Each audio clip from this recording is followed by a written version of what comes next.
উরুস আরা গরিদা আল্লাহর বলিওলর আল্লাহর বলিওল আইর আর ইসলাম প্রচার করছে আর ইসলাম পাইতে আল্লাহর বলিওলর তুন এত লারাই তারা শুক্রিয়া আদায় করি তারা স্মরণ করি তারা প্রথমত চলি পেলে আর উরুস উদযাপন করি তো যার উরুস করতুন যার উরুসের বিরুদ্ধে হত হইব ই তারা হলো বিয়ে অফা অর্থাৎ অফাদার ব্যক্তি ন যেখানে ইসলামের সমর্থিত ন তো কিন্তু আবার উরুস নামে আবার বিভিন্ন ভণ্ডামি হয় ভণ্ডামি নিয়ে তারা মানুষ আসলে তুলে ধরিয়ে উরুসের বিরুদ্ধে হতা হয় কিন্তু আসল উরুস তো কি হারও হয় ইন আজ সাল জহুর রহমতুল্লাহ উরুস আমি দায়রে আজ সাইজনের দরকার আয় তারা এই আজি তুন দাওয়াত গজম দা আগামী বছর যেন এই উরুস দায়রে তারা দাওয়াত গ্রহণ করি আয়রে সাইত আহে যে উরুস কি রকম গরম পড়ে। 15 জানুয়ারি বৃহস্পতিবার দেশের সর্ববৃহৎ হজ সেবামূলক প্রতিষ্ঠান শাহ আমানত হজ কাফেলার প্রতিষ্ঠাতা চেয়ারম্যান ওলিয়ে কামেল আশিকে রাসূল সুলতানুল ওয়াইজিন আমিরুল হাজ্জাজ আল্লামা সালেহ জহুর ওয়াইজিদি রাদিয়াল্লাহু তাআলা আনহুর নবম বার্ষিক ওরস শরীফ পালিত হই। আল্লামা হুজুর সালেহ জহুর ওয়াজিদি রহমতুল্লাহ আলাইহির নবম বার্ষিক উরস মুবারকে উপস্থিত হতে পেরে আল্লাহর দরবার শুকরিয়া আদায় করছি।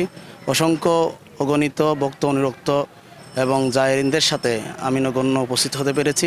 উরুষিবেদি পুরোপুরি শরীর সম্মত নারী পুরুষ মেলামেশা নাই শরীর সম্মত এটা হনে মেলানো বই সকালে তুন্দরি এটা শরীর সম্মত অনুষ্ঠান দিবে দরহারি বই দিনব্যাপী কর্মসূচি দিয়ে এই ওরস শরীফ গান পালন করা হয়। খতমে কোরআন, খতমে গৌসিয়া, খতমে খাজে গান, খতমে বুখারি শরীফ, খতমে মজমুআয়ে সারাতে রাসূল, ডকুমেন্টারি ভিডিও প্রদর্শনী ও মিলাদ মাহফিল, হাম নাট ও জিকির মাহফিল, হিফাজ খানা ছাত্রলর দস্তারবন্দি অনুষ্ঠান, আল্লামা সালেহ জহুর ওয়াজিদির জীবন দর্শন ও কর্মর উপর আলোচনা, মিলাদ মাহফিল, মুসলিম উম্মাহ কল্যাণ, দেশ ও বিশ্ববাসীর শান্তি সমৃদ্ধির কামনায় আখিরি মুনাজাত ও তবরুক বিতরণের মাধ্যমে এই ওরস শরীফ গান সমাপ্ত হয়।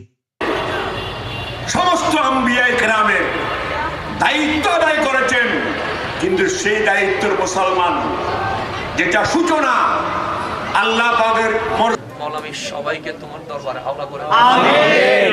তোমার হাবিবের রহমতের চাদরে কবুল করো আমিন। তাদেরকে জাযায়ে খায়র নসিব করো আমিন। রব্বুল আলামিন সকলের ফরিয়াদকে কবুল করো আমিন। সকল দরবারকে এক হয়ে কাজ করার তৌফিক নসিব করো আমিন। আল্লাহ আমরা যে দরবারে হোক আমাদের ঠিকানা তো মদিনা মাওলা আমিন। আমাদেরকে সেটা বুঝবার তৌফিক নসিব করো আমিন। হাসবুনাল্লাহু ওয়া নি'মাল ওয়াকিল নি'মাল মাওলা ওয়া নি'মান নাসির রব্বি ইয়াসসির ওয়া লা তু'আসসির ওয়া তাম্মিম আলাইনা বিল খায়র সাহহিল ইয়া إلهي علينا كل صعب بحرمة سيد الأبرار اللهم اجعل آخر كلامنا عند الموت شهادة لا إله إلا الله محمد رسول الله.